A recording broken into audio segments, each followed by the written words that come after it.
Doctor Meraj Hussain मेरे साथ इस वक्त मौजूद हैं। जो आपने तंजीम बनाई है ये हेट स्पीच के अगेंस्ट, किस तरीके से इसका जो है काम रहेगा और क्यों ज़रूरत इसकी जो है पड़ रही है मौजूदा वक्त में? देखिए, अगर आप हिंदुस्तान में हेट क्राइम को देखें और ख़बरों को देखें और मीडिया को देखें तो इस वक्त हर जगह सिर्फ एक ही चीज़ है, नफ़रत का बाज़ार। फिल्म इंडस्ट्री में नफ़रत के बाज़ार पे फिल्में बन रही हैं। मीडिया में अगर आप रात को 9 बजे मीडिया देखते हैं तो किस तरीके से मुर्गे लड़ाए जा रहे हैं वो आप रोज़ देख रहे हैं। स्पीचेस को, किसी को नेता बनना है तो किसी मज़हब को गाली बक दो और नेता बन जाओ। तो ये क्षणिक तौर पे तो बड़ा अच्छा लग रहा है कुछ लोगों को और कुछ को सत्ता की सीढ़ी लग रहा है, लेकिन इससे हिंदुस्तान का बहुत बड़ा नुकसान हो रहा है। हिंदुस्तान भाईचारे का मुल्क रहा है, अमन का मुल्क रहा है, एकजहती का मुल्क रहा है और ये मेरा मुल्क है।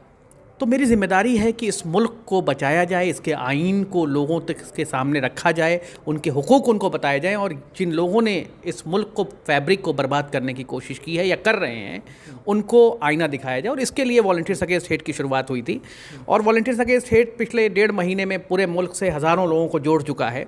हमारे पास एक बड़ी लीगल टीम है। हम हेट क्राइम के ख़िलाफ़ लगातार FIRs कर रहे हैं। हम अभी सुप्रीम कोर्ट जा रहे हैं कुछ इश्यूज़ को लेके, लोगों के लिए सेमिनार कर रहे हैं कि वो समझ सकें कि आइन में उनके लिए हुकूक क्या है, उनकी ज़िम्मेदारियाँ क्या हैं। हम ये सेमिनार में बताना चाहते हैं लोगों को कि पुलिस क्या कर सकती है और क्या नहीं कर सकती है। हम ये कोशिश करते हैं कि भाई पुलिस किसी को ज़बरदस्ती परेशान ना कर सके। कोई अगर किसी इंसान को कोई मज़लूम है तो उसको जो है लीगल एड नहीं मिल पा रही तो उसको लीगल एड मिल सके। ये सारे मौजू पर जो है वॉलंटियर्स अगेंस्ट हेट काम करने की कोशिश कर रही है। जो आपकी टीम है, किस तरीके से आप हर स्टेट में टीम तैयार कर रहे हैं और जो एक क्राइटेरिया रखा हुआ है, किस तरह का कोई बनाया हुआ है आपने?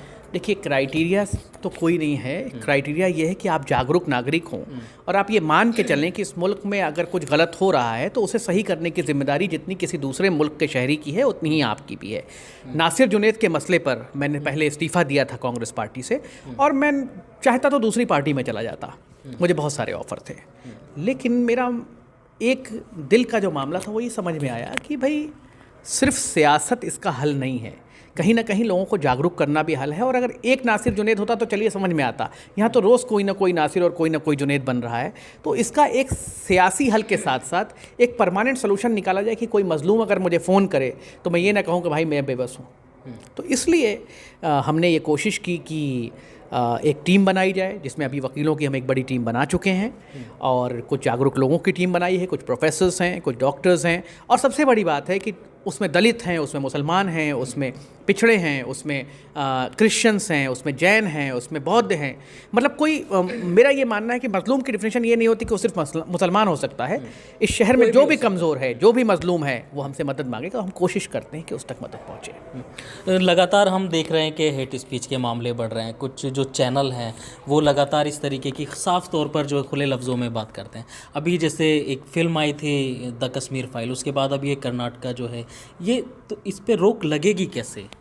देखिए, रोक लगाने का सबसे बड़ा तरीका ये है कि जब जनता किसी चीज़ को डिस्कार्ड कर देती है तो अपने आप वो ख़त्म हो जाता है। जैसे आज कर्नाटक में इलेक्शन में का जो रिज़ल्ट आया वो सारी नफ़रत को मिटाने वाला रिज़ल्ट था। तो इस तरीके से जब जनता डिस्कार्ड करेगी इन मुद्दों को और उसको समझ में आएगा कि जो हम कर रहे हैं वो गलत कर रहे हैं, तो इसके लिए सबसे ज़रूरी है जागरूकता। अब जैसे प्रोपेगेंडा कोई भी हो, अगर कोई प्रोपेगेंडा फैलाता है और आपको सही बात पता है, मान लीजिए मैं आपसे कहूँ कि ये सफ़ेद रंग है तो आपको पता है कि ये काला है, तो आप कभी गुमराह नहीं होंगे। तो सबसे बड़ा मकसद है कि अपने हुकूक को लोग जाने, अपने अधिकार को जाने, लीगल राइट्स को जाने, ह्यूमन राइट्स को जाने और उसके बाद अपने आप लोग लड़ने में सक्षम हो जाएंगे। तो हमारा मामला ये है कि वो जो मोहब्बत की दुकान है वो सिलेक्टिव ना हो कि किसी एक के लिए खुलेगी, एक के लिए बंद रहेगी। कन्हैया लाल के लिए दुकान खुल गई, नासिर जुनैद के लिए गहलोत की दुकान बंद हो गई।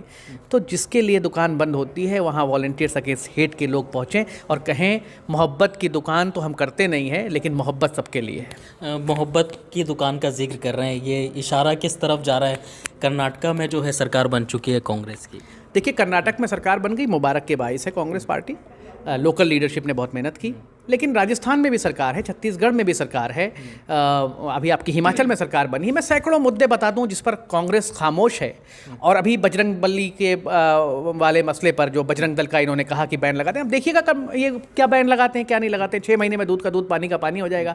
तो ये जब मुसलमानों का मामला आता है, आफरीन फातिमा का मसला आया, ये कुछ नहीं बोले। नासिर जुनैद का मसला आया, प्रियंका जी, राहुल जी, खड़गे जी कुछ नहीं बोले। आप साहिल मुदस्सिर को रांची में गोली मार देते हैं, आपकी खुद की सरकार है, आप उसमें एक भागीदार हैं, आप कुछ नहीं बोले।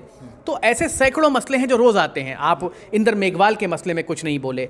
आप जो है सैकड़ों दलित घोड़ी से उतार के मार दिए जा रहे हैं, उन पे कुछ नहीं बोले। लेकिन जब कन्हैया लाल का मसला आया तो पूरी की पूरी कांग्रेस खड़ी हो गई। ये एक को आँच एक को धुआं करने वाला कोई भी आइन हो, कोई भी पार्टी हो, कोई भी नेता हो, मैं नहीं मानता कि वो अदल कर पाएगा। अगर अदल करना है तो अदल सबके साथ हो, और अगर अदल नहीं करना है तो फिर आप एक लाइन लीजिए अपनी। तो मतलब आपके कहने का मतलब ये है कि बीजेपी और कांग्रेस जो है दोनों एक ही सिक्के के दो पहलू हैं, क्योंकि जब अपनी बारी आती है तो खामोश रहते हैं। तो क्या लग रहा है कि कांग्रेस आवाज़ उठाएगी जिन मुद्दों पर कांग्रेस आ रही है?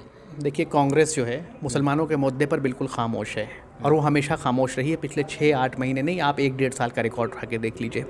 आने वाले वक्त में देखना है, वरना मुसलमान भी फिर कुछ ना कुछ रद्द अमल तो तय करेगा।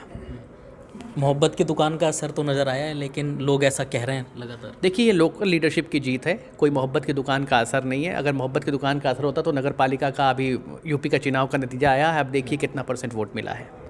तो ये सिद्धारमैया और DK शिव कुमार की मेहनत मैं मानता हूँ, इसमें नेशनल लीडरशिप का कोई योगदान नहीं है।